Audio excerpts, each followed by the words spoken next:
I couldn't be right, I couldn't be wrong. It hurts so bad, it's been so long. Mama, I'm coming home. Selfish love, yeah, we're both alone. The ride before the fall, yeah. But I'm gonna take this heart to stone. I just gotta have it all. I've seen your face 100 times. Every day we've been apart, and I don't care about the sunshine, yeah. 'Cause mama, I'm coming home.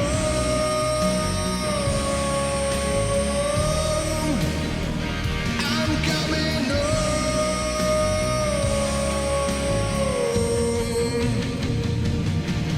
All right, so today we're talking about Ozzy Osbourne in light of the final Black Sabbath show, which was pretty emotional for me to keep seeing clips of on the internet the past week.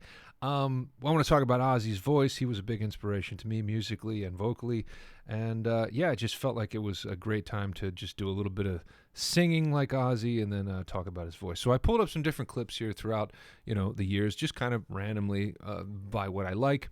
And thought we'd talk about his vocal technique and kind of how it changed and shifted a little bit through the years. So let's start off with Paranoid here. This is a vocal-only track.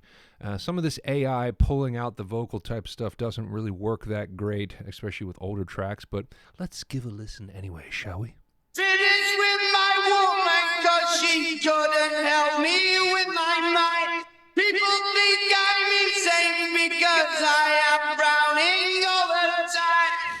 Now, as a vocal coach and professional singer, sounds like a younger man to me. Sounds like a smaller guy. I can't really remember how tall Ozzy was, but it sounds like a little bit of a smaller individual.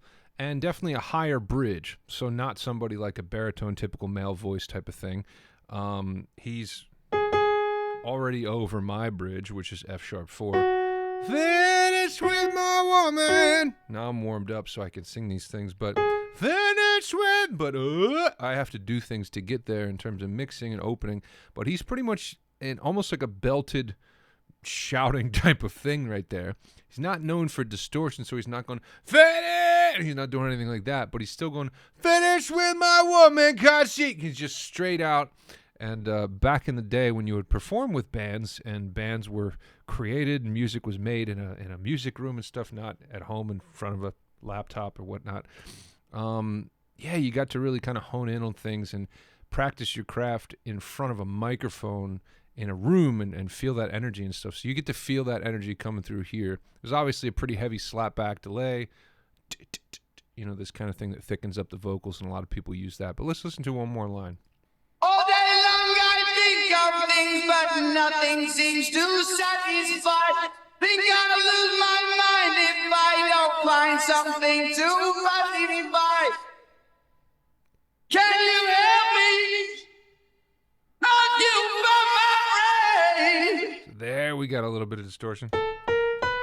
That's a B4, almost up at a high C. Occupy my brain, which is still basically right at about the top of his chest, or it sounds like he might have been compressing to get there, but terrifically sound that last couple notes. Listen to that one more time. Can you help me?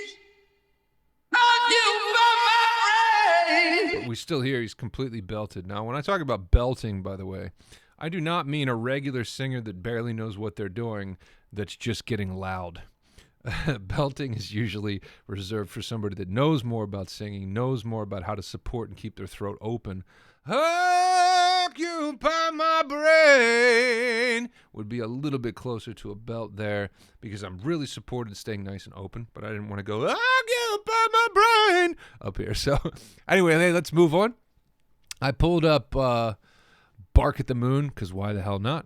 Let's check this out. Now, we're going to have a little bit of a difference, in the production and how they're going about his voice. But I find that when I listen to Ozzy's voice, first of all, they tended to love adding doubles to his voice. So if you don't know about doubles, doubles are when the person records the same vocal and has it overlaid over top. So it's the same exact thing. So many people sounded great with doubles, and then some people didn't because they couldn't perfectly match it well enough.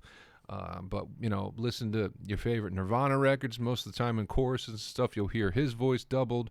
I found out about doubles because I love Pink Floyd, and David Gilmour's voice is terrific when it's doubled. All those nice kind of up and down, and who knows which, you know, that kind of stuff are always just thickened up in this beautiful kind of play there with doubles. But Ozzy's voice sounded great as doubles and almost became iconic in terms of his sound, because after a while, all you even if needed to do was be a little bit kind of nasal and twangy to sing Ozzy, and then put a double underneath and they'd be like, that sounds kind of like Ozzy. So I think we'll probably hear that here with Bark at the Moon. But notice how he kind of had this younger man, not as much style there. He just kind of sounded like a dude singing and belting this out, and then he'll start kind of moving more into a little bit more of a nasal, twangy, this kind of sound that we know of his. Waking from the dead of night, vengeance is boiling. Boiling! It's kind of more of this now. Whereas before, he didn't have as much of that. He didn't have as much of this kind of smile that goes through, vengeance is boring, this kind of thing, like this. And we know that he talks kind of like that anyway because of the Sharon and all that kind of stuff.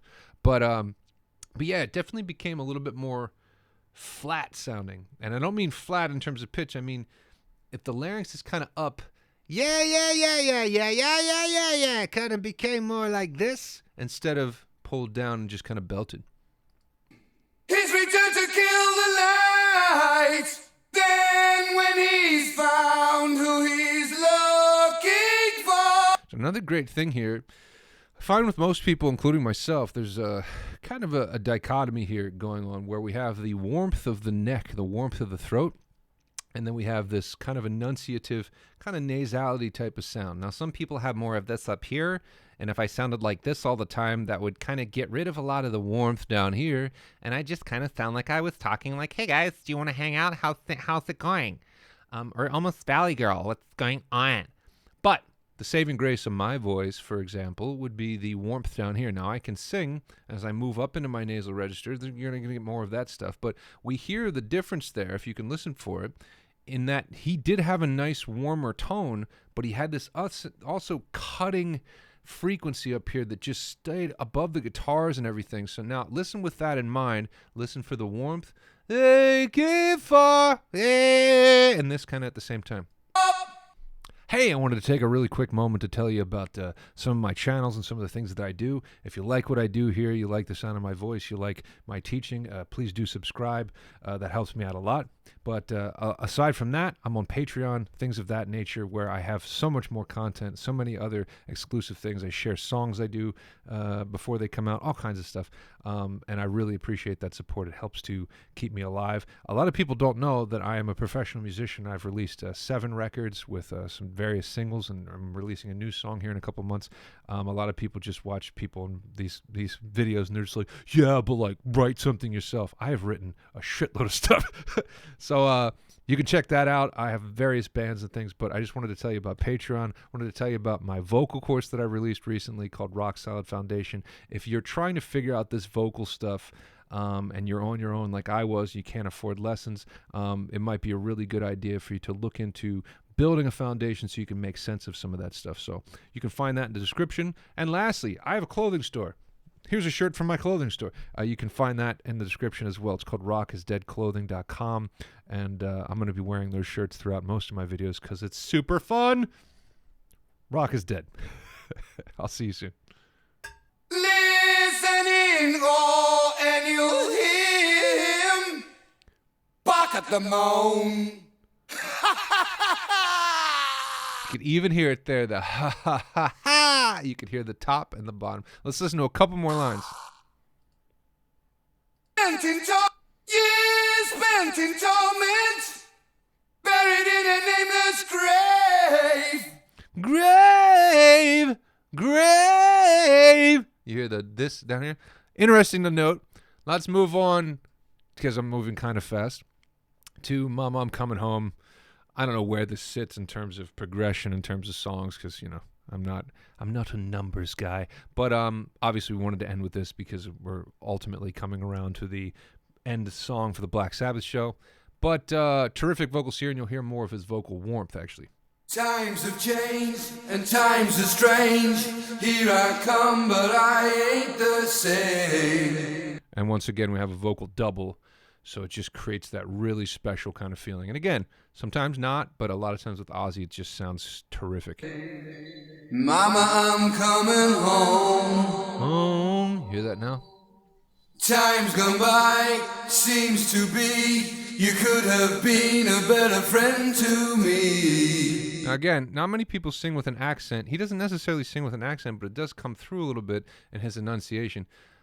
You could have been a better friend to me. I'm not doing a great job at that, but you could have been is definitely not something most people would say. You could have been, he says, you could have been a better friend to me. It's definitely a little bit more Ozzy. Mama, I'm coming home. Now let's listen to this part. You took me in and you drove me out, yeah, you had me hypnotized, yeah. Lost and found and turned around by the fire in your eyes. Just wanted to hear how high that was because he's not really having to do much work at all. He's still supported, still sounds terrific. And again, if you want to work on stuff like this, I should throw this in here. You want to develop twang and you want to learn how to use nasality to your benefit. Now, if you don't use that very often, it's not going to sound normal to your voice. Therefore, it's not going to feel advantageous to chase after it. You're just going to be like, that's stupid. Why would I do that? But that's going to teach you how to get up and out of your chest, how to get up and out into a mix, how to do so many things. So just by practicing, say you take a month of your practice time and a lot of stuff in your car or whatever, just is going to be perpetuated by, you could be right, you could be wrong, na na na na na na na. Ah. You're going to get to know that as a part of your voice instead of this one-off cartoony stupid thing. So that's one of the ways you could definitely start to develop more of a sound like his or something that makes sense to you, you know, in terms of practice or whatever. But really helpful stuff to learn, and a lot of people don't mention that enough. You made me cry, you told me lies, but I can't stand to say goodbye. So even in there, bye, we hear this sideways thing. Typically when people sing, we're keeping the lips here. But I can't stand to say goodbye. Mama, I'm coming home. But we hear such a sideways thing. If you could take your lips and your jaw, that I can stand to say goodbye, and everything kind of goes sideways like this, we get more of his sound, which is very interesting. It's almost like he has a bigger mouth in terms of wideness, and I don't know, man. Some great singers have huge mouths. Freddie Mercury, Steven Tyler, there's plenty we could name. Mick Jagger. There's more room in there to resonate, man. So one more line here. Mama, I'm coming home. We got to hear this high part. I could be right, I could be wrong. It hurts so bad, it's been so long. There we hear such an iconic version of his voice. We went away from all this warmth and we went straight into nasality and twang. So bad, it's been so long. It's been so long. I can't get up to that high because my chest doesn't go that high. But that's right over my bridge. Long. So I got to do work to get there. Long. Mama, I'm coming home. But again, if I kind of hold on to this shape, I can get a little bit more of his sound. So finally, we go to a short here with him talking about Sharon. I'll just watch a little bit of his kind of last song, and we'll get emotional about it together. And it's so, you've got no idea how I feel.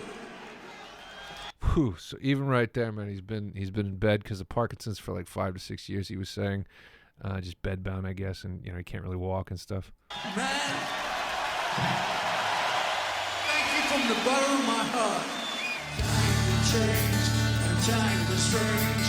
Here I come, but I ain't the same. Mama, I'm coming home. I'm coming home. guess they got rid of a lot of the clips. I can't really find them online because everybody's sharing them and trying to get views and stuff. But yeah, even hearing him broke up there a little bit and just voice kind of being tired. Good Lord, it just instantly cuts right through you. So thanks for joining me here. If you like what I'm doing here, I have hundreds of lesson videos, and I'm happy to teach you. If you want to join me at sterlingrjackson.com. I'll see you soon.